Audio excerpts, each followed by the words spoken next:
بغیر کسی تردد کے جو چاہیں کوشچن کر سکتے ہیں، انشاءاللہ ہم کوشش کریں گے قرآن و سنت کی روشنی میں اس کا جواب دیں۔ سر شکریہ۔ سر پاکستان کا ایک بڑا مسئلہ ہے کہ انگریزی کا استاد جو حساب پڑھا رہا ہے، حساب کا استاد انگریزی پڑھا رہا ہے، اور جیسے یہ ہمارے عام دنیا میں یہ مسئلہ ہے، ویسے ہی ہمارے مذہب میں ایک بڑا مسئلہ ہے، ایک مسئلہ بہت بڑا، کہ ہم نے مذہب ان کے حوالے کر رکھا ہے جن کو نہ مذہب کا مکمل علم ہے، نہ دنیا یا سائنس کو مذہب سے ریلیٹ کر سکتے ہیں۔ اب آپ کی مثال لے لیں، آپ انجینئر تھے، آج عالم دین بنے بیٹھے ہیں، آپ نے باقاعدہ دین کی تعلیم نہیں لی، دین کے جو مرحلے تھے وہ طے نہیں کیے، مگر دھڑا دھڑ آپ دین سمجھا رہے ہیں اور پڑھا رہے ہیں۔ تو یہ آسان کام لگا تھا، یا یہ اس ملک میں یہ بیچنا، یہ چورن بیچنا آسان لگتا ہے؟ بہت اچھا آپ نے بنیادی کوشچن کیا جی۔ یہ ہماری خوش قسمتی ہے کہ ختم نبوت صلی اللہ علیہ وآلہ صلی اللہ وسلم کی علیہ وسلم۔ برکت سے نبیوں والا کام پوری امت کو ٹرانسفر ہو گیا۔ کنتم خیر امت اخرجت للناس تأمرون بالمعروف وتنہون عن المنکر وتؤمنون باللہ۔ اللہ تعالیٰ نے فرمایا تم بہترین امت ہو جو لوگوں کے نفع کے لیے نکالے گئے، لوگوں کو نیکی کی طرف بلاتے ہو، برائی سے روکتے ہو، اور اللہ پر ایمان رکھتے ہو۔ ایمان کو تیسرے نمبر پہ ذکر کیا یہ بتانے کے لیے کہ سچا ایمان حمیت والا اس کا ہے جو اللہ کی طرف لوگوں کو بلائے اور برائی سے روکے۔ اس آیت کے تحت یہ پوری کی پوری امت نبی صلی اللہ علیہ وآلہ وسلم کی دعوت کو آگے پہنچائے گی، صرف علماء کا کام نہیں ہے۔ پھر صحیح بخاری میں حدیث ہے بلغوا عنی ولو آیہ، پہنچا دو میری طرف سے خواہ تمہیں ایک آیت ہی آتی ہو۔ تو یہ نبی الاسلام نے منیمم ڈگری ہمیں دے دی ہے کہ ایک آیت بھی اگر آپ کو ٹھیک طریقے سے آتی ہے یہ آپ کی ذمہ داری ہے، آپ نے آگے پہنچانی ہے۔ اب یہ جو مدارس کی ڈگریز والا سلسلہ ہے اور یونیورسٹیز میں ہم جس طرح تعلیم حاصل کرتے ہیں، پیرلل میں اس طریقے سے مدارس کا سلسلہ ہے جن میں قرآن و سنت کی تعلیم دی جاتی ہے۔ اس میں ایک ڈفرنس ہے، وہاں سے جو کوالیفائڈ لوگ نکلتے ہیں وہ پریکٹیکلی فرقوں کے ریپرزنٹیٹیو بن جاتے ہیں، جو انہوں نے پڑھا تھا اس کو اس طریقے سے بیان نہیں کرتے۔ جس کی میں آپ کو ایک چھوٹی سی مثال دوں گا، آپ بھری کلاس میں فزکس کے پروفیسر کی غلطی نکالیں نا کہ یہ جو آپ نے وائٹ بورڈ پہ لکھا ہے کتاب اس کو سپورٹ نہیں کرتی، کتاب میں یہ ایکویشن یوں لکھی ہوئی ہے، تو وہ آپ کو کہے گا تھینک یو۔ لیکن بھرے مجمع میں اگر آپ عالم دین کو کہیں کہ یہ جو آپ دین بیان کر رہے ہیں قرآن میں تو ایسے لکھا ہوا ہے، تو اس کو بولنے کی ضرورت نہیں، اس کے ساتھی کہیں گے پھینک دیو۔ تھینک یو اور پھینک دیو میں فرق، میں آپ والی لینگویج ہی یوز کر رہا ہوں چونکہ میری بھی کافی طبیعت جولی ہے، تو یہ فرق ہے۔ اسی وجہ سے سائنس ترقی کر گئی اور مذہب کے ماننے والوں کی وجہ سے مذہب پیچھے رہ گیا، کیونکہ ہمارے اندر یہ حوصلہ نہیں کہ ہم کسی کی غلطی کو اس طریقے سے سن کر اپنی ریمیڈی کریں۔ تو دین ہے بکش۔ نبی صلی اللہ علیہ وآلہ وسلم نے اپنی وفات سے پہلے امت کو کسی عالم دین کے حوالے نہیں کیا، حالانکہ آپ کے پاس تو خلفائے راشدین موجود تھے، 1.25 کے قریب صحابہ تھے۔ آپ نے فرمایا اپنے بعد 2 چیزیں چھوڑ کے جا رہا ہوں، اللہ کی کتاب اور اس کے نبی کی سنت، اس کو مضبوطی سے پکڑ لینا، کبھی گمراہ نہیں ہوگے۔ اور غدیر خم پہ فرمایا قرآن اور میرے اہل بیت، قرآن کو مضبوطی سے پکڑ لینا، کبھی گمراہ نہیں ہوگے، اور میرے اہل بیت کے ساتھ حسن سلوک کرنا، ان کے معاملے میں تمہیں اللہ کا خوف دلاتا ہوں۔ سر مجھے یہ نہیں اعتراض، آپ نے بالکل ٹھیک کہا، مجھے اعتراض یہ ہے کہ آپ ایک کرسی پہ بیٹھتے ہیں اور اس کرسی پہ بیٹھ کے آپ پھر دھڑا دھڑ فتوے دیتے ہیں۔ یہ اعتراض نہیں ہے مجھے، میں بھی ہوں کہ برائی سے روکوں، اچھائی کی طرف لوگوں کو تبلیغ کروں، اب نبیوں نے نہیں آنا، لیکن آپ نے کوئی باقاعدہ کسی الازہر یونیورسٹی یا کوئی بھی یونیورسٹی، یا آپ انجینئر تھے اچانک آ گئے اور آپ نے کرسی سنبھال لی اور اس کے نہیں بعد اچانک نہیں آیا، نہیں، اچانک نہیں آیا۔ بہت ریاضت کی ہوگی، جی جی لیکن جی، بہت ایک مرحلہ تو ہوتا ہے نا۔ آپ میں کل گاؤن پہن کے کسی ہسپتال میں کھڑا ہو جاؤں کہ میرا بڑا ایکسپیرینس ہے، آؤ میں تھوڑا آپریشن کراں، ہاں جی، وہ ایک ڈیفرنٹ چیز ہے۔ تو دیکھیں میں آپریشن نہیں کر سکتا، تو آپ میرے آپریشن مذہب کا آپریشن کیسے نہیں، کرتے ہیں؟ مذہب کا کوئی آپریشن نہیں کیا ہم نے، آپ بکش نے دین مذہب بتایا۔ کے، میں ابھی آپ کو آگے ہاں جی ہاں جی مثالیں دوں ہاں، گا۔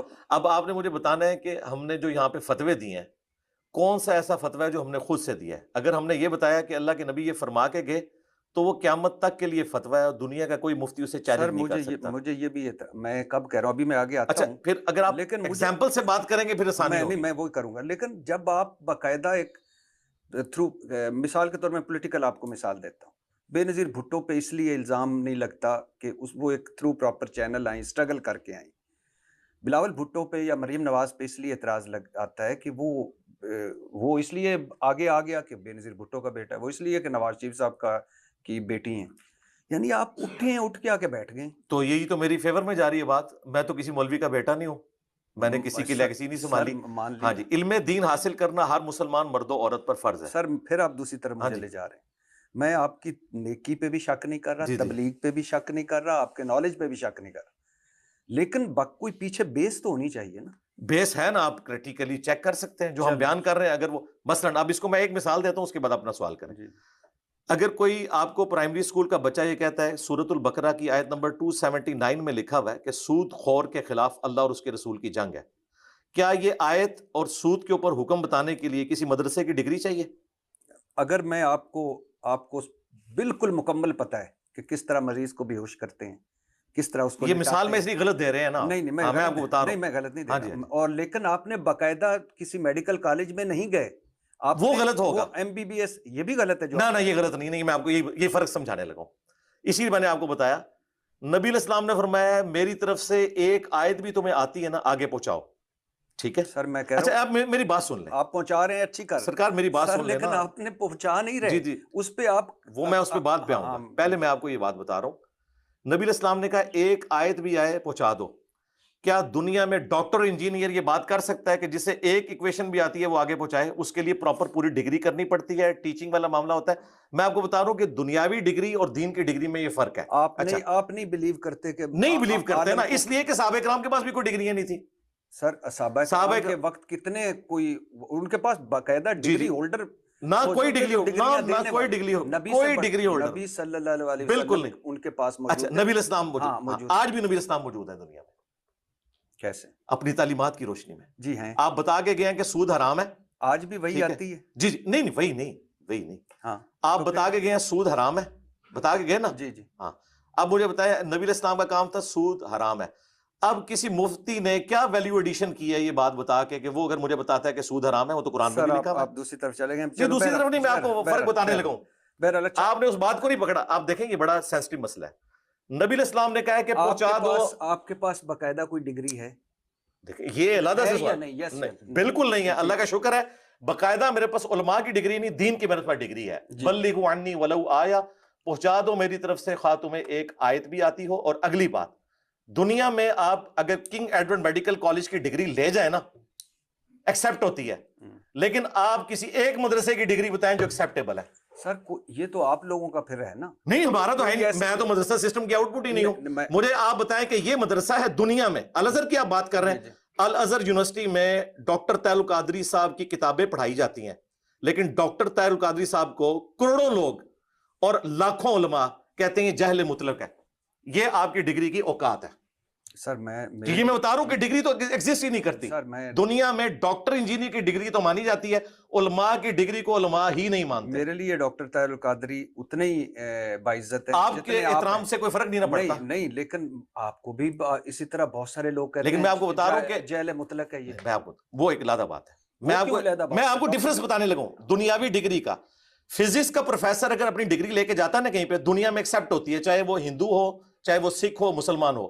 عالم دین کی ڈگری ایکسپٹ ہی نہیں ہوتی جب عالم دین دوسرے عالم دین کی ڈگری کو نہیں مانتا. یہ میں آپ کو ڈفرنس بتایا. آپ بات کو سمجھیں. نہیں بٹی صاحب اس بات کو کنکلوڈ کریں. نہیں اس طرح نہیں ہوگا، بات آپ کنکلوڈ کریں، اس کو سمجھیں. میں علماء کی ڈگری آپ کو بتا رہا ہوں کہ ایک فرقے کی ڈگری دوسرے کے نزدیک مانی نہیں جاتی، بلکہ وہ اسے کافر سمجھتا ہے، وہ اسے مشرک سمجھتا ہے، وہ اسے گستاخ رسول سمجھتا ہے. لیکن فزکس ڈاکٹر جس کی آپ گون کی مثال دے رہے تھے نا، کنگ ایڈورڈ کے پڑھے ہوئے کو امریکہ کا کوئی ڈاکٹر یہ نہیں کہے گا کہ یہ کافر ہے. وہ کہے گا اس کی ڈگری کی ویلیڈیٹی ہے. لیکن علماء کی ڈگری کی ویلیڈیٹی دوسرے علماء بھی نہیں مانتے، عوام الناس بھی نہیں مانتی. یہ اوقات ہے. یہ میں آپ کو ڈفرنس بتا رہا ہوں. لہٰذا آندہ کبھی آپ نے یہ بیوقوفی بھی نہیں کرنی کہ فزکس کی ڈگری یا ڈاکٹری یا میں نے میکینیکل انجینئر کی ہے، اس کی مثال آپ علماء کی ڈگری سے دیں. کیونکہ فزکس کا پروفیسر دنیا میں جہاں بھی ہے تھیوری آف ریلیٹیوٹی ایک ہی پڑھائے گا. لیکن میں آپ کو بتا رہا ہوں، میں ڈفرنس بتا رہا ہوں. دیکھا نا، میں نے تھیوری آف ریلیٹیوٹی پہ سوال اٹھایا آپ نے. نہیں میں جواب دے رہا ہوں. جذباتی ہوں تو میں آپ کو کافر کہوں، یہ تو میں نہیں کہوں گا. تو کہہ دیں کوئی حرج نہیں. اس کی وجہ میں تو اس کے خلاف کھڑا ہوں. میں آپ کو بتا رہا ہوں تھیوری آف ریلیٹیوٹی دنیا میں ایک ہی پڑھائی جاتی ہے، لیکن قرآن ایک نہیں دنیا میں پڑھایا جاتا. اچھا سر یہ اتنا بڑا ظلم ہے. لہٰذا ڈگریوں کی کوئی اوقات نہیں ہے. اگر ڈگریوں کی اوقات ہوتی تو یہ ایکسیپٹیبل ہوتی, لیکن فزکس اور ڈاکٹری کی ڈگری کی مثال آپ اس لیے نہیں دیں گے. میں نے میکینیکل انجینئرنگ کی ہے نا, میں دنیا کسی یونیورسٹی میں داخلہ لے سکتا ہوں. جناب انجینئر صاحب فرما رہے ہیں کہ ڈگری کی کوئی اوقات نہیں, ڈگری ہوتی ہے. خیر چھوڑیں, آپ پر الزام ہے کہ آپ مذہب فروشی کرتے ہیں, آپ صرف اختلافی موضوعات کو ہوا دیتے ہیں اور لوگوں کے جذبات سے کھیلتے ہیں. کیوں؟ مثال دینا. میں ابھی آگے اچھا دوں. جی دینا. ایک قتل کی میں سلیم صافی نہیں ہوں, میں انجینئر محمد علی مرزا ہوں. مثال دیں. قتل کی ویڈیو پر آپ گرفتار ہوئے. کون سی قتل کی؟ کون سے, آپ بتائیں نا. نہیں آپ بتائیں نا, آپ نے ورکنگ کی ہے نا. میرے ساتھ میں نے اس لیے پہلے بھی کہا تھا, جو میرے پولیٹیکل ویوز پہ بھی بات کرتے تھے نا, تو میں ان کو کہتا تھا کہ آپ کا جو سب سے بڑا پنڈت ہے نا جس بھی جماعت کا, اسے تیاری کروائیں اور میرے سامنے بٹھائیں فیکٹس اینڈ فگرز کے ساتھ. اب آپ نے تیاری کی ہے نا, میں سلیم صافی نہیں ہوں, آپ مجھے وہ پن پوائنٹ بتائیں, بعد میں انشاءاللہ جواب دوں گا. یا پھر آپ معذرت کریں گے کہ مجھے پتہ نہیں. جی میں تمام صحابہ رضی اللہ عنہ نہیں, پہلے آپ وہ قتل پہ آئے نا جہاں سے آپ نے بات شروع کی. آتا ہوں. تمام صحابہ رضی اللہ تعالیٰ عنہ نہیں ہے, یہ آپ نے کہا. نہیں ایسا نہیں ہے. آپ نے کہا نہیں, اس طرح نہیں ہے بات. ہاں کس طرح؟ ہاں جی, تمام صحابہ کرام جو وفات تک ایمان پر قائم رہے وہ رضی اللہ عنہ ہے. جی جو نبی علیہ السلام پر ایمان لائے, آپ علیہ السلام دنیا سے تشریف لے گئے, اس وقت تک وہ مسلمان تھے. اس کے بعد وہ ہو گئے مرتد, کوئی منکرین زکوٰۃ بنے, کوئی مسلمہ کذاب کے ساتھ مل گئے, ان کو ہم رضی اللہ عنہ نہیں کہیں گے. اسی طریقے سے نبی علیہ السلام کی مبارک زندگی میں بھی جو صحابہ کرام شروع میں ایمان لائے لیکن حضور کی زندگی میں دین کو چھوڑ گئے, جس طرح حبیبہ کا ہسبینڈ تھا عبید اللہ, ٹھیک ہے, وہ ہجرت حبشہ میں شامل تھا. ہجرت مدینہ سے بڑی ہجرت ہے ہجرت حبشہ, وہ پہلے ہوئی ہے. وہاں جا کے وہ کرسچن ہو گیا اور کرسچن مرا, حالانکہ وہ سابقون الاولون میں سے ہے, لیکن وہ رضی اللہ عنہ نہیں ہے. یہ ٹیکنیکل مسئلہ میں سمجھا رہا تھا, اس کو سمجھیں کہ رضی اللہ عنہ وہ ہیں جو وفات تک اسلام پر قائم رہے. فتح مکہ کے وقت اسلام قبول کرنے والے صحابہ نے موت کے ڈر سے اسلام قبول کیا. جی یہ تو بخاری مسلم میں لکھا ہوا ہے. اچھا, ان کو طلقاء ہے. ان کو کس نے بتایا؟ بخاری مسلم نے فون کیا؟ قرآن میں لکھا ہوا ہے, قرآن میں لکھا ہے. جی سورہ توبہ میں لکھا ہوا ہے 4 مہینے کا ٹائم ہے, یا تو اسلام قبول کرو گے یا جزیرہ نما عرب چھوڑ کر چلے جاؤ گے, ادروائز جہاں پائے جاؤ گے قتل کیے جاؤ گے. یہ عذاب استحصال آیا تھا مشرکین عرب پر, جس طرح اگلے رسولوں کا انکار کرنے پر آسمان سے عذاب آتا تھا نا. سورہ توبہ میں آیا کہ صحابہ کی تلواریں میں نے مسلط کر دی ہیں ان لوگوں پر جو آپ ایمان نہیں لائیں گے. ہوا کیا اب کہ لوگوں نے اسلام قبول کر لیا. ان کے لیے ٹرم استعمال ہوئی ہے احادیث میں طلقاء. یہ طلقاء ہیں جو مسلمان ہوئے, اور ان کی مثال بخاری مسلم میں آئی کہ غزوہ حنین کے موقع پر ابو سفیان کو 100 اونٹ دیے نبی علیہ السلام نے, صفوان کو 100 اونٹ, جو تازہ مسلمان ہوا تھا, اور وہ آخری وقت تک کس طریقے سے اسلام کے لیے ریلیکٹنٹ تھے اور پھر اسلام قبول کیا. تو انصار مدینہ میں چند نوجوان تھے, انہوں نے کہا کہ اس شخص پہ اپنے قبیلے کی محبت غالب آ گئی ہے. رسول اللہ کے بارے میں بات کی, کلمات کفر تھے یہ, رسول اللہ کے بارے میں بولنا. اچھا, بخاری مسلم کے الفاظ ہیں. ظاہر ہمارے پاس سورس آف نالج بکش ہے. میں نے آپ کو یہ تو نہیں فرمانا کہ مفتی فرماتے ہیں فلاں نے فتویٰ دے دیا, اس لیے تو میں کہتا ہوں کہ میرا جو لیول ہے اس میں بتا رہا ہوں کہ ان کے فتووں کی اوقات نہیں, ہم تو بکش نالج رکھ رہے ہیں الحمدللہ. یہ سارے کہتے ہیں سود حلال ہے, ہم کہیں گے سورہ البقرہ کی آیت نمبر 279 میں حرام لکھا ہوا ہے. جوتے کی نوک پہ تمہاری ڈگریاں, قرآن کے خلاف تمہاری ڈگری کو ہم کیا مانیں گے؟ ادھر بھی آئیں. بخاری مسلم میں آیا, جب یہ بات کی تو اللہ تعالیٰ نے وحی کے ذریعے نبی علیہ السلام کو بتایا, آپ نے ان کو بلوایا, آپ نے فرمایا تم نے یہ گفتگو کی ہے. تو پھر سینئر لوگ پڑھے, انہوں نے کہا یا رسول اللہ, جذباتی لوگ تھے, یہ بات کی. آپ نے فرمایا کیا تم اس بات پہ خوش نہیں ہے کہ یہ دنیا کا مال لے جائیں اور تم اللہ کے رسول کو لے جاؤ؟ کون دنیا کا مال لے جائے؟ 100 اونٹ جن کو دیے تھے, اور تم اللہ کے رسول کو لے جاؤ. اللہ کی قسم پوری دنیا ایک گھاٹی میں چلے اور انصار دوسری گھاٹی میں ان کے ساتھ ہوں گا. میرا جینا مرنا انصار کے ساتھ ہے, کیونکہ انہوں نے مشکل وقت میں میرا ساتھ دیا. نبی علیہ السلام کو بھی پتا تھا کہ یہ جو لوگ اب مسلمان ہوئے ہیں ان کے پاس اور کوئی چارہ نہیں تھا. ان کو ہم کہتے ہیں طلقاء, لیکن رضی اللہ عنہ کہتے ہیں. قانوناً وہ صحابہ ہیں, ان کا احترام بھی ضروری ہے, لیکن اگر کوئی شخص کہتا ہے کہ ان کو ہم کھڑا کریں گے سابقون الاولون کے ساتھ جن کی قربانی ہے, جن کی وجہ سے اسلام یہاں تک پہنچا, تو وہ تو قرآن بھی کہتا ہے کہ جو فتح مکہ سے پہلے مسلمان ہوئے جو بعد میں وہ برابر نہیں ہو سکتے. کیوں؟ فتح مکہ سے پہلے گھنٹی لگتی تھی. آیت کون سی؟ سورۃ الحدید کی آیت نمبر 10 ہے. کیا کہ جو فتح مکہ سے پہلے مسلمان ہوئے اور جو بعد میں ہوئے یہ برابر نہیں ہو سکتے, اور اللہ تعالیٰ نے سب کے ساتھ اچھا وعدہ کیا. وَكُلًّا وَعَدَ اللَّهُ الْحُسْنَى. پھر سورہ توبہ میں 3 کیٹیگری صحابہ کرام کی بتائی گئی. پہلے سابقون الاولون من المہاجرین والانصار, دوسرے کہا گیا پکے منافق ہے جو نبی نہ تم جانتے ہو نہ تمہارے ساتھیوں کو پتا ہے, مدینہ میں بھی اور اہل مدینہ کے ارد گرد عرابیوں میں بھی، اور تیسرے وہ ہیں جو ملے جلے اعمال کرتے ہیں۔ صحابہ کرام بھی سارے برابر نہیں تھے۔ منافقین کا پتہ بعض کا تو چل گیا اور بعض کا آج کی ڈیٹ میں نہیں ہمیں پتہ، جی ظاہر ہے وہ بیچ میں شامل ہو گئے تھے۔ یہ سب سے بڑا ثبوت ہے کہ نبی علیہ السلام نے جب آنکھیں بند کی، آپ نے جن کو ایمان کی حالت میں چھوڑا، اس ڈیٹ تک وہ آپ کے اور میرے فتوے کے تحت رضی اللہ عنہ تھے، لیکن جب وہ منکرین زکوٰۃ کے ساتھ ملے، مسلمہ کذاب جھوٹے پیغمبر کی پیروی اختیار کی، تو رضی اللہ عنہ سے لعنت اللہ علیہ بن گئے۔ اس کا مطلب ہے کہ رضی اللہ عنہ بولتے ہوئے بڑی احتیاط کرنی چاہیے کہ یہ کن کے بارے میں ہو رہی ہے۔ اب یہ کوئی کہے کہ نہیں جی آج تو ہمیں پتہ چل گیا کہ وہ کافر ہو گئے تھے تو ان کے بارے میں آیت بھی نہیں ہے، نبی علیہ السلام کو تو اس بات کا نہیں پتا، آپ نے اپنی زندگی میں انہیں صحابی چھوڑا ہے، ٹھیک ہے؟ اسی لیے بخاری مسلم میں الفاظ ہے، میرے حوض کوثر پہ میرے ساتھی لائے جائیں گے، میں کہوں گا اصحابی، یہ تو میرے ساتھی ہیں، تو بتایا جائے گا یا رسول اللہ آپ کی وفات کے بعد یہ دین سے الٹے قدم پھر گئے تھے، تو نبی علیہ السلام کہتے ہیں میں اس وقت وہی کہوں گا، بخاری مسلم کے الفاظ ہیں، جو حضرت عیسیٰ کہیں گے کہ اللہ جب تک میں ان میں موجود تھا ان پر گواہ تھا، جب تو نے مجھے اٹھا لیا تو ان پر گواہ ہے۔ تو نبی علیہ السلام پھر کہیں گے سحقن سحقن لمن غیر بعدی، ان کو مجھ سے دور کر دو جنہوں نے میرے بعد میرے دین کو بدل دیا۔ ابن کثیر بڑے مفسر ہیں یا آپ ان سے بڑے ہیں؟ مجھے ابن کثیر کے ساتھ کوئی کمپیریزن کرنے کی ضرورت نہیں ہے۔ آپ نے ان پہ گفتگو فرمائی ہوئی ہے، کیا کیا آپ کریں، یعنی ان پہ کہ ابن کثیر پہ آپ نے فتویٰ سرکار اس طرح نہیں، تقریباً فتویٰ میں نے بتایا نہ میں سلیم صافی ہاں تے نہ میں عمران خان ابن ہاں کثیر پہ تے تقریباً نہ میں عمران ریاض ہاں، میں انجینئر محمد علی مرزا۔ کہ ابن کثیر نے سیکسی باتیں لکھی، جی لکھی ہوئی ہے، ہاں تو آپ بتانا ضروری تھا۔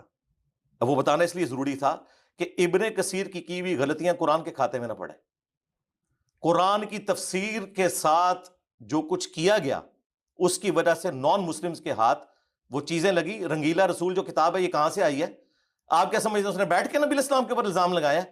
اب ہمارے لوگوں کو تو پتہ ہی نہیں ہے، ہماری کتابوں سے چیزیں اٹھائی ہیں۔ آج جتنے غیر مسلم رسول اللہ کی ذات کے اوپر حملے کرتے ہیں نا تو اسی قسم کی چیزیں اٹھا کے کرتے ہیں، بےہودہ چیزیں۔ تفسیر کے اندر تفسیر تبری، ابن کثیر تو بہت بعد میں آیا، تفسیر تبری پہلے 300 سال میں لکھی گئی ہے، اس میں نبی علیہ السلام کی ذات کے حوالے سے سکینڈل لکھا ہوا ہے، وہ جھوٹی روایتیں ہیں۔ تو اس لیے ہم کہتے ہیں پڑھتے ہوئے احتیاط کریں کہ یہ قرآن ہے، اور ابن کثیر جب کوئی حدیث کا ریفرنس دے نا تو مان لیں۔ ابن کثیر کی ڈگری سے آپ نے دھوکہ نہیں کھانا، آپ نے دیکھنا وہ بات بکش کر رہا ہے کہ نہیں کر رہا۔ میں یہ آپ کو جو فرق والے بتا رہا تھا نا کہ ڈگریوں کی یہ اوقات ہے کہ ابن کثیر امام ہے، لیکن جب قرآن و سنت کے خلاف بات کریں گے تو زیرو سے ملٹیپلائی ہوگی۔ اس لیے آپ فزکس کیمسٹری کے پروفیسر کو ایک مفتی سے کمپیئر نہیں کر سکتے۔ فزکس کیمسٹری کا پروفیسر تو بات کر سکتا ہے، مفتی نہیں کر سکتا۔ مجھے بڑی خوشی ہوتی کہ آپ بغیر ڈگری کے انجینئر کہلواتے، بغیر ڈگری کے ڈاکٹر کہلواتے، لیکن آپ عالم کہلوا سکتے ہیں۔ نہیں میں تو نہیں کہلواتا، نہیں ٹھیک ہے، آپ نے کہیں دیکھ نہ سرکار، میں لکھتا ہوں انجینئر محمد علی مرزا، نہ یہ ممبر کوئی میں بیٹھ سکتا ہوں سرکار، یہ کسی مسجد کا ممبر نہیں، کسی کے مدرسے کے اوپر قبضہ نہیں کیا۔ پہلی بات ہے کہ آپ نے کہا کہ میں مفتی یا مولانا کہلاتا ہوں، میں تو کہلواتے ہی نہیں ہوں، میں تو انجینئر محمد علی مرزا کہتا ہوں۔ کیونکہ آپ کہلوا نہیں سکتے نا۔ دیکھیں اچھا، اب میں آپ کو بتاتا ہوں کہ پاکستان میں کتنے بڑے بڑے اسپیکر ہیں جن کو آپ بھی مانتے ہیں۔ ڈاکٹر ذاکر نائک کے پاس کون سی ڈگری ہے دین کی بتائیں؟ وہ تو قرآن بھی صحیح نہیں پڑھتا، مجہول پڑھتا ہے قرآن۔ نہیں وہ تو ان کی زبان کا مسئلہ نہیں مجہول پڑھتا ہے، پنجابی سٹائل میں پڑھتا ہے، اس کو عین نہیں نکالنا آتا، ہا نہیں نکالنا آتا۔ تو ڈاکٹر ذاکر نائک کے پاس کون سے مدرسے کی ڈگری ہے؟ نہیں مجھے نہیں پتا، کسی مدرسے کی ڈگری نہیں ہے، وہ MBBS ڈاکٹر ہیں، وہ خود بھی بتاتے ہیں۔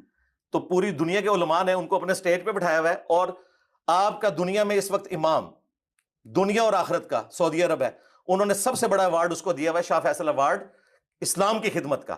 اسلام کی خدمت کا سب سے بڑا ایوارڈ آپ نے اس کو دیا ہے جو بقول بھٹی صاحب کے، جس کے پاس ڈگری نہیں ہے۔ لو سامو، کیا مثال لے کے ہیں آپ؟ جی میں تو آپ کو بتایا، میں سلیم صافی جی، میں انجینئر محمد علی مرزا۔ امیر معاویہ کے حوالے سے آپ نے کچھ رضی اللہ تعالیٰ عنہ، آپ نے کچھ الفاظ کہے تھے کیا کہ حضور صلی اللہ علیہ وسلم نے ان کو یہ کہا؟ نہیں کہا تھا؟ نہیں، یہ آپ نے نہیں کہا؟ نہیں، میں نے کو کہنا بنو امیہ کے حوالے سے آپ نے کبھی کوئی اور بات نہیں کی؟ نہیں، وہ تو ہم کرتے ہیں، آپ پن پوائنٹ کریں۔ دیکھیں بیچ میں سے چیز نہیں اٹھانی کہ نماز کے قریب مت جاؤ، تو قرآن میں لکھا ہوا ہے، قرآن میں یہ بھی لکھا ہے کہ عیسیٰ ابن مریم اللہ کے بیٹے ہیں، لیکن ساتھ لکھا ہے لقد کفر الذین قالوا ان اللہ هو المسیح ابن مریم، وہ کافر ہیں جو کہہ رہے ہیں کہ عیسیٰ ابن مریم ہی اللہ ہے۔ جی وہ تو پتہ ہے مجھے بھی۔ بٹی صاحب میرا ویسے پتہ کیا خیال ہے، آپ تیاری کریں سارے علماء کو بٹھا کے اور پھر آئیں، نہیں میں آؤں گا، ہاں پھر کیونکہ ورکنگ پوری کریں، نہیں نہیں ورکنگ پوری کیونکہ ابھی آپ جو بھی پھر ادھر آیا ہے نا وہ ورکنگ کے بغیر آتا ہے. آپ دل پہ لے گئے ہیں، میں نہیں میں ورکنگ ویسے بتا رہا ہوں. اب آپ نے مثال دینی ہے، آپ نے کہا نا یہ ہے، یہ سلیم صافی کے تو آپ نے کلپ چلائے، میرے بھی کچھ چلائیں اور جس میں پورے کانٹیکسٹ کے ساتھ بات ہو کہ میں نے کیا بات کی. نہیں بالکل آپ ٹھیک کہہ رہے ہیں. آپ نے امام ابو حنیفہ کے بارے میں رحمۃ اللہ علیہ کیا کہا تھا کہ اختلافی بہت سارے اختلافات کیے ان سے. جی جی جی آپ کو کوئی اختلاف ہے امام ابو حنیفہ سے؟ جی، وہ نبی الاسلام کے ماں باپ کو کافر کہتے ہیں. آپ نبی الاسلام کے ماں باپ کو کیا سمجھتے ہیں؟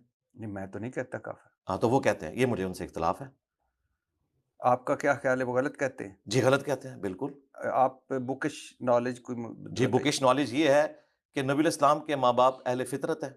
آپ کے والد آپ کی پیدائش سے پہلے فوت ہوئے، جی اور قرآن کا فتویٰ ہے وَمَا كُنَّا مُعَذِّبِينَ حَتَّى نَبْعَثَ رَسُولًا، ہم عذاب دیتے ہی نہیں جب تک کہ رسول کو مبعوث نہ کریں. اور قرآن میں آیا لِتُنذِرَ قَوْمًا مَّا أُنذِرَ آبَاؤُهُمْ فَهُمْ غَافِلُونَ. اے نبی ہم نے آپ کو اس قوم میں نبی بنا کے بھیجا ہے جن کے پاس کوئی رسول نہیں آیا، وہ غافل تھے. نبی علیہ السلام کے والد محترم سیدنا عبداللہ رضی اللہ تعالیٰ عنہ علیہ السلام آپ کی پیدائش سے پہلے فوت ہوئے. انہوں نے کسی نبی کی دعوت کو ٹھکرایا نہیں ہے، انہوں نے نبی علیہ السلام کا زمانہ پائے نہیں. وہ اہل فطرت ہے. فطرت والے وہ لوگ ہیں جن تک کسی نبی کی دعوت نہیں پہنچی ہوتی. اچھا، نبی علیہ السلام کی والدہ اس وقت فوت ہوئی جب نبی علیہ السلام کی عمر 6 سال تھی. لہٰذا یہ آؤٹ آف کوسچن ہے اس حوالے سے کہ کوئی نبی علیہ السلام کے ماں باپ کو کافر کہے یا نعوذ باللہ انہیں جہنمی کہے. جن روایتوں سے انہوں نے سہارا لیا وہ ساری آؤٹ آف کانٹیکسٹ ہے، میں نے ان کے جواب ریکارڈ کروائے. تو اس معاملے میں مجھے اختلاف ہے. اس کے علاوہ بھی کئی ایک معاملات میں اختلاف ہے. امام ابو حنیفہ نے کہاں لکھا تھا کہ نبی صلی اللہ علیہ وسلم کے والدین؟ ان کی کتاب الفقہ الاکبر، اتنی سی کتاب ہے اچھا، جو عقیدے کی ہے، جو مدارس کے اندر پڑھائی جاتی ہے. آپ مارکیٹ سے پرچیز کر سکتے ہیں. کتاب پی ڈی کا ایف نام اس کا کیا ہے؟ الفقہ الاکبر، اچھا پہلے صفحے کے اوپر ہی لکھا ہے سٹارٹ پہ. اچھا آپ نے اور نہ صرف لکھا ہے بلکہ ان کے ماننے والوں نے، ملا علی قاری نے اس کتاب کا دفاع بھی کیا ہے اور اس عقیدے کا دفاع کیا. اچھا آپ نے کہا کہ آپ روحانی طور پر حضرت علی پہلے خلیفہ ہیں. جی اس طرح بات نہیں ہوئی، وہ ڈیفرنٹ بات ہے.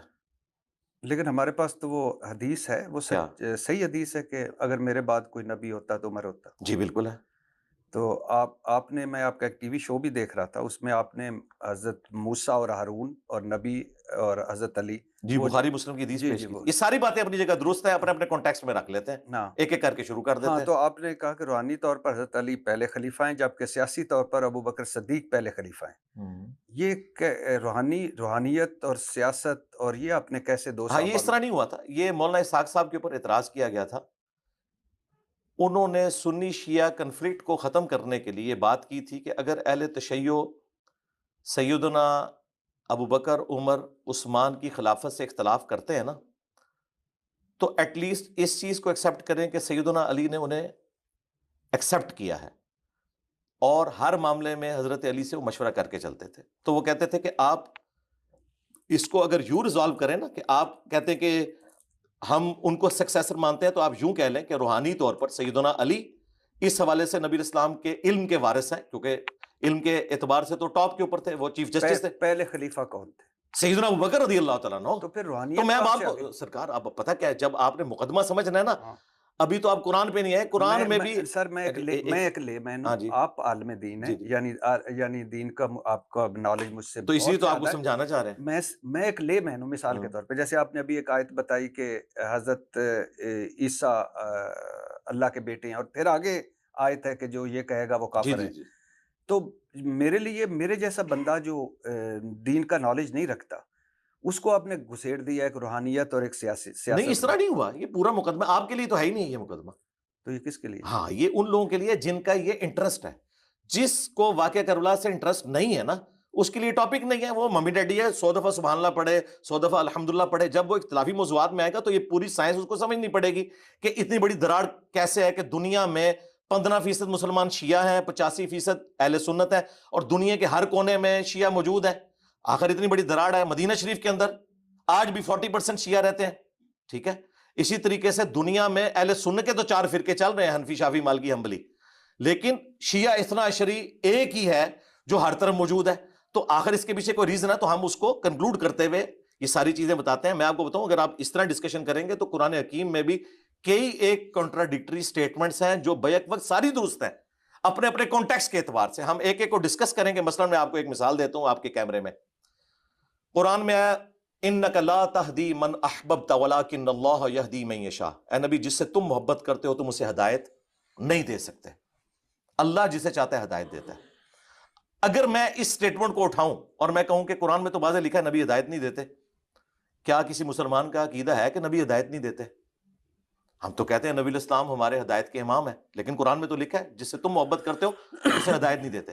ہم اس کو جواب دیں گے کہ یہ سورۃ القصص کی آیت ہے نا، سورہ شورى میں آیت ہے وَإِنَّكَ لَتَهْدِي إِلَىٰ صِرَاطٍ مُسْتَقِيمٍ، اے نبی بالضرور تم لوگوں کو ہدایت کی طرف رہنمائی کرتے ہو۔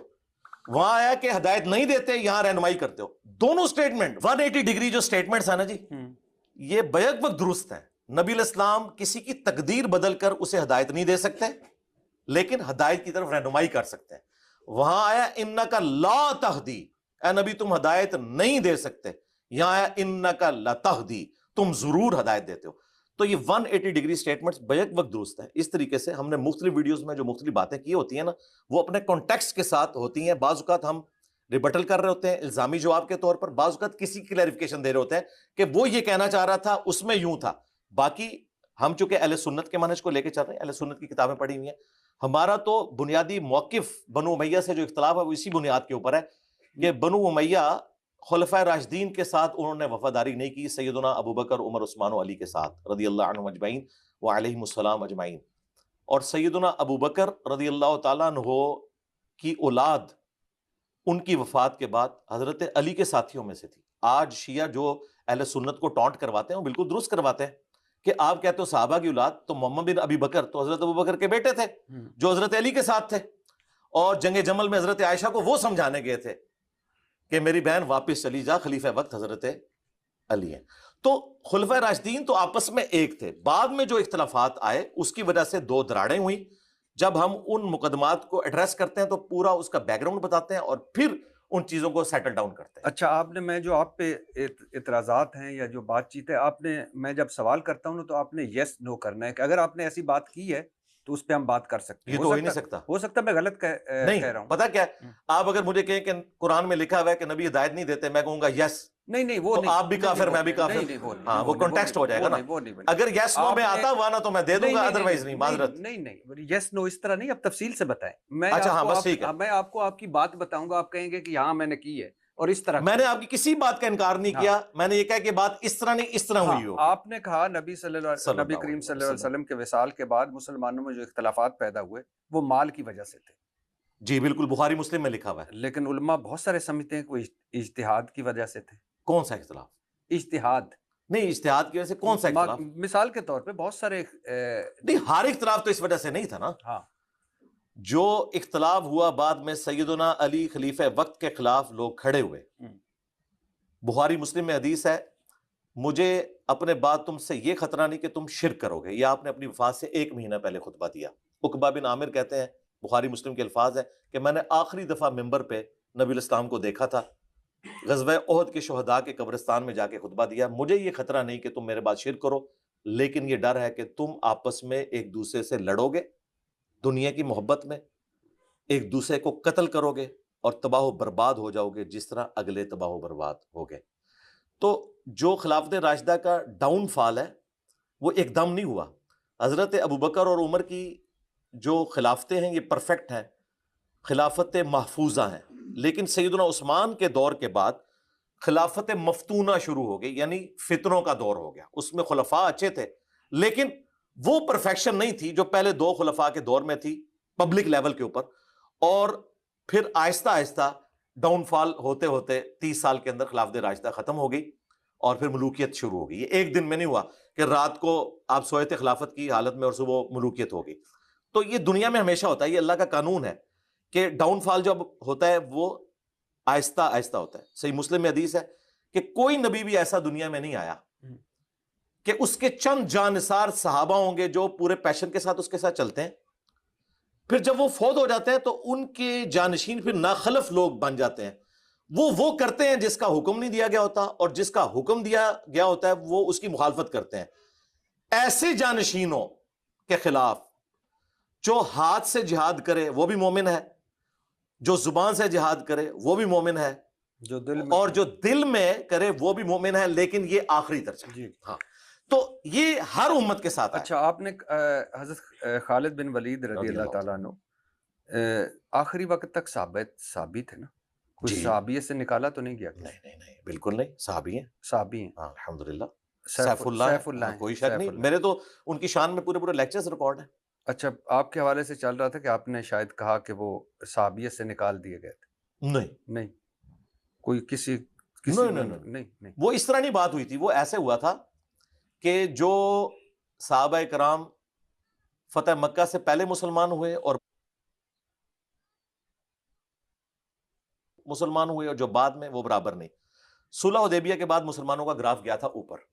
ہوا یہ تھا، صحیح مسلم کے الفاظ ہیں، عبد الرحمن بن عوف اور سیدنا خالد بن ولید کے درمیان جھگڑا ہوا کسی بات پہ، تو خالد بن ولید نے گالیاں دے دی عبد الرحمن بن عوف کو.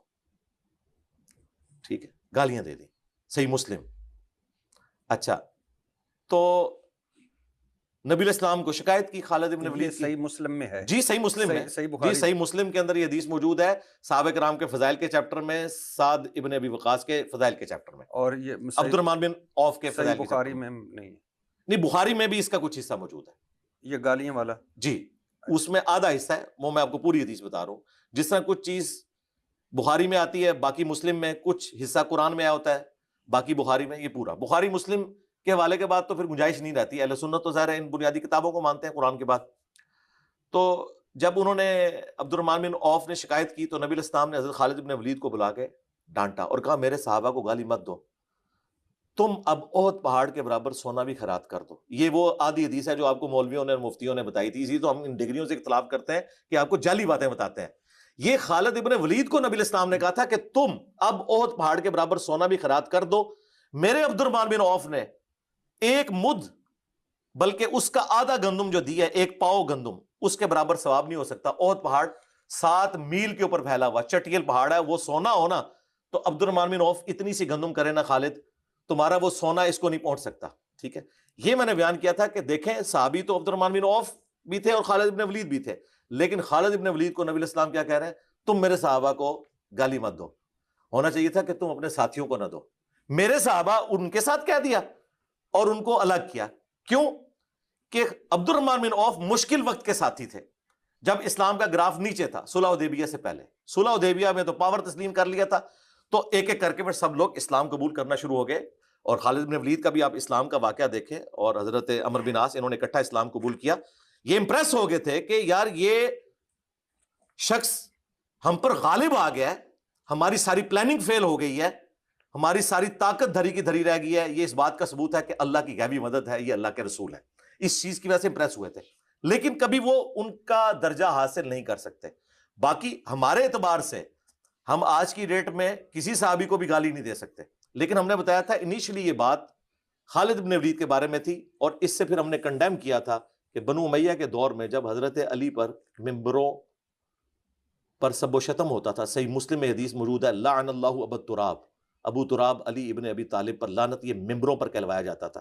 6229 حدیث نمبر ہے صحیح مسلم میں. تو ہم نے بتایا تھا کہ جن کو سب سے پہلے منع کیا گیا تھا نا، اس زمانے میں تو صحابہ کرام پہ لعنت ہوتی رہی. آج لعنت کرنے والے چھوٹے مجرم ہیں، اس زمانے میں لعنت کرنے والے بڑے مجرم ہیں. یہ بتایا تھا. اچھا آپ نے کے بارے میں کہا تھا کہ انہوں نے بنو امیہ کے خوف سے متعدد حدیث گول کر دی. نہیں، بنو امیہ کا زمانہ تو انہوں نے پایا ہی نہیں ہے. تو پھر کس خوف سے انہوں نے؟ ہاں میں نے یہ بتایا تھا کہ محدثین بسا اوقات روایتوں کو آدھا لکھ دیتے تھے، بعض اوقات نام چھپا لیتے تھے، فلاں کر کے بات کرتے تھے تاکہ وہ اسپیسیفک بندے ہائی لائٹ نہ ہو، لیکن سارے نہیں، دوسرے اس چیز کو پھر ہائی لائٹ کر دیتے تھے. امام بخاری کے حوالے سے میں نے ایک چیز ذکر کی تھی کہ صحیح بخاری میں حدیث موجود ہے کہ یزید کے لیے حضرت میر معاویہ رضی اللہ تعالیٰ نے اپنی زندگی میں بیعت لینا شروع کر دی تھی. حالانکہ صلح حسن میں تو طے کچھ اور ہوا تھا، اور گورنر تھا مروان بن حکم. صحیح بخاری کے الفاظ ہیں، وہ ممبر پہ چڑھا اور کہا کہ اللہ تعالیٰ نے امیر المومنین کو یہ بات سجھائی ہے، وہ امت کے وسیع تر مفاد میں چاہتے ہیں کہ اپنے بعد اپنے بیٹے کو خلیفہ نامزد کرتے ہیں. وہی میرے عزیز ہم وطنوں، تو وہاں پہ حضرت ابو بکر کے بیٹے کھڑے ہوئے، عبد الرحمن بن ابی بکر. امام بخاری نے کہا کہ وہ کھڑے ہوئے اور انہوں نے کچھ کہا. اب وہ کیا کہا وہ امام بخاری نے نقل نہیں کیا، لیکن اس کے بعد جو کچھ ہے وہ امام بخاری نے نقل کیا. اس سے پتہ چل گیا کہ کوئی چوبے علی گل کی تھی. اچھا، کیونکہ جب کہا تو اس کے بعد آگے الفاظ ہے پکڑو عبد الرحمن بن ابی بکر کو، تو وہ حضرت عائشہ کے حجرے میں چلے گئے، ساتھ ہی تھا مسجد نبوی کے، وہ بہن بھی لگتی تھی گرفتاری کے ڈر سے، یعنی ان کے اوپر نیب چڑھاتی تھی. وہ ادھر چلے گئے اور باہر سے کھڑے ہو کے اس نے کہا ابو بکر کے بیٹے تیرے بارے میں تو قرآن میں آیت نازل ہوئی ہے، تو ہی وہ کافر ہے جس کے بارے میں سورۃ الاحقاف کی 17 نمبر آیت نازل ہوئی. یہ بخاری کے الفاظ ہیں. تو ام عائشہ نے کہا اسکت، خاموش ہو جا، آل ابی بکر کے بارے میں کوئی آیات اس طرح کی نازل نہیں ہوئی سوائے میری برات میں جو سورہ نور کی آیات نازل ہوئی ہیں. اب وہ جو کچھ کہا وہ کیا ہے، وہ المستدرک الحاکم میں ہے، سنن نسائی الکبریٰ میں ہے. کہا یہ کہ جب مروان نے کہا نا کہ یہ امیر المومنین کرنا چاہتے ہیں، تو اس میں ایک جملہ اس نے بولا تھا کہ جیسا کہ ابو بکر نے بھی تو عمر کو خلیفہ نامزد کیا تھا، تو حضرت معاویہ بھی چاہتے ہیں اپنے بیٹے کو خلیفہ نامزد کرتے ہیں. تو ابو بکر کا بیٹا تو یہ سن ہی نہیں سکتا تھا، بھئی حضرت عمر بیٹے تو نہیں تھے. انہوں نے کہا سیدھی طرح کیا تیرا امیر المومنین کیسر و کسرا کے طریقے پہ چلنا چاہتا ہے، ابو بکر عمر کے طریقے پر نہیں. لیکن امام بخاری نے نقل کیا کہ کچھ کہا، اور اس کے بعد جو غصہ آیا وہ سارا کچھ. تو میں نے کہا تھا بعض اوقات محدثین حالات و واقعات کی وجہ سے، اور اس میں امام بخاری کا قصور نہیں ہے، عین ممکن ہے امام بخاری سے جن واسطوں سے روایت آئی ہے اس میں کسی راوی نے کیا ہو، لیکن یہ ایسا ہوتا ہے. اس کی کئی ایک مثالیں موجود ہیں. ابو داؤد میں حدیث ہے جب فلاں شخص فلاں کو ملنے کوفے آیا تو حضرت علی پہ سب و شتم کیا.